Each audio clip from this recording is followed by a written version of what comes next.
E aí, beleza? Sejam bem-vindos a mais um vídeo do nosso canal Futebol com Método. Para quem tá chegando agora, o nosso papo aqui é sempre o mesmo, tá? É pegar o que a ciência diz sobre performance e traduzir isso de forma prática, direto ao ponto, para nossa realidade no futebol. E já para começar, eu quero lançar uma provocação. E se eu te dissesse que o segredo para otimizar o tempo e ter mais resultado talvez não seja treinar até não aguentar mais? Pensa comigo, e se treinar com menos fadiga, na verdade, gerasse mais força e resistência? Parece até o contrário do que a gente pensa, né? Pois é, e foi exatamente essa pergunta que um estudo bem recente do Rafael Tundidor Duque e seus colaboradores foi investigar. Então, o que a gente vai fazer agora é mergulhar de cabeça nessa pesquisa para entender como é que esse controle da fadiga pode mudar o jogo do treino concorrente. Bom, vamos entrar no assunto. Todo mundo que trabalha com preparação física no futebol sabe desse dilema, né? A gente precisa que o atleta seja forte, potente e, ao mesmo tempo, aguente correr o jogo todo. A grande questão é como desenvolver tudo isso junto sem uma coisa atrapalhar a outra. Esse problema tem nome. É o famoso efeito de interferência, um conceito que o Rickson descreveu lá nos anos 80. A ideia básica é que quando você mistura treino de força com treino de resistência, os ganhos de força podem acabar sendo menores. A ciência discute há anos qual a melhor forma de organizar esse quebra-cabeça, e é aqui que esse estudo de hoje vem para clarear as coisas. Certo, mas na prática, como é que a gente controla essa interferência? Hoje em dia, a tecnologia nos deu uma ferramenta fantástica para isso, o treinamento baseado em velocidade, o famoso VBT. Com ele, a gente consegue medir e, mais importante, controlar a fadiga em tempo real, ali na hora do treino.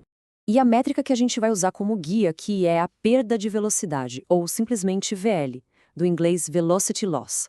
Para entender de um jeito fácil, ela mostra em porcentagem o quanto a barra ficou mais lenta da primeira repetição, a mais rápida, até a última da série.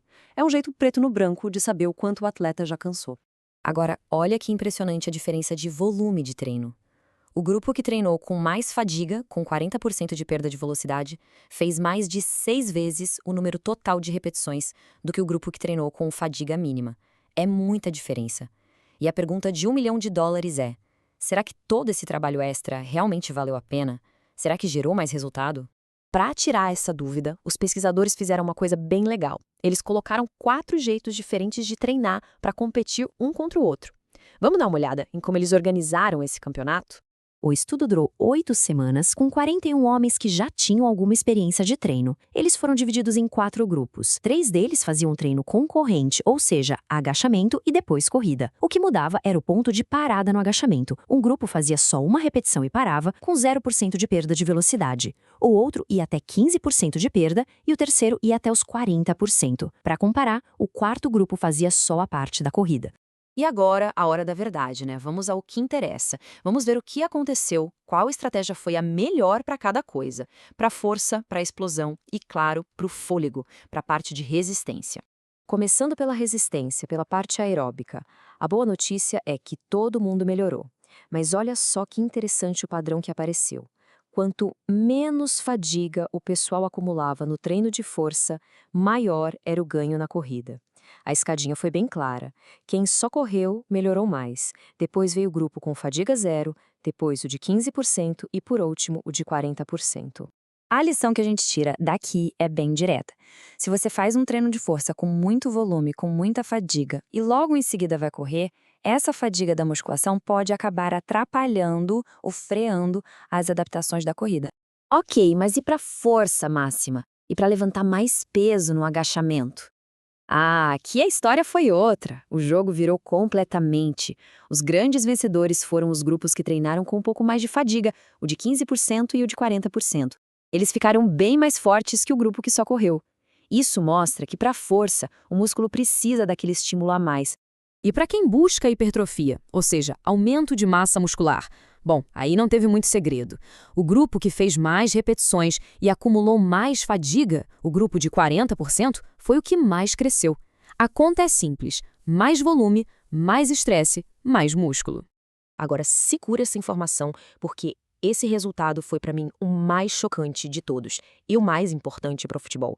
E a potência, e os sprints, e os saltos, simplesmente ninguém melhorou, nenhum dos 4 grupos. O recado aqui é fortíssimo. Treinar força e resistência no mesmo dia, com só 10 minutos de descanso entre eles, parece que simplesmente cancela os ganhos de potência. Beleza, um monte de dados, um monte de gráficos. E aí, como é que a gente pega tudo isso e leva para o nosso dia a dia? No campo, na academia. Vamos para a parte prática, que é o que importa. A primeira coisa, e a mais importante, é entender que não tem receita de bolo. Não tem uma estratégia que serve para tudo e para todos. A escolha vai depender sempre do objetivo principal daquela fase do treinamento. É um jogo de cobertor curto. Às vezes, para puxar mais de um lado, você tem que ceder um pouco do outro. Então, vamos fazer uma colinha aqui, um guia rápido. Se o objetivo é aquele equilíbrio, ganhar força e resistência, sem um atrapalhar o outro, o ponto ideal, o sweet spot, parece ser ali em torno de 15% de perda de velocidade. Agora, se a meta é hipertrofia máxima, aí sim pode levar até os 40%.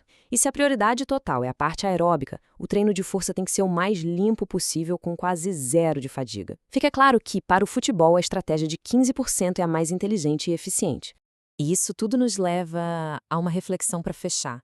Pensando aí na sua realidade, no seu clube, onde o tempo é sempre curto e a recuperação dos atletas é fundamental. Como esse conhecimento sobre controlar a fadiga pode, de fato, mudar a maneira como você organiza a próxima pré-temporada ou até mesmo as semanas de treino durante o campeonato? Bem, ficamos por aqui. Não deixe de enviar esse vídeo para aquele seu amigo que trabalha com o futebol. Siga nosso canal aqui no YouTube e no Spotify. Siga também o preparador físico Túlio Flores. Um grande abraço e até a próxima.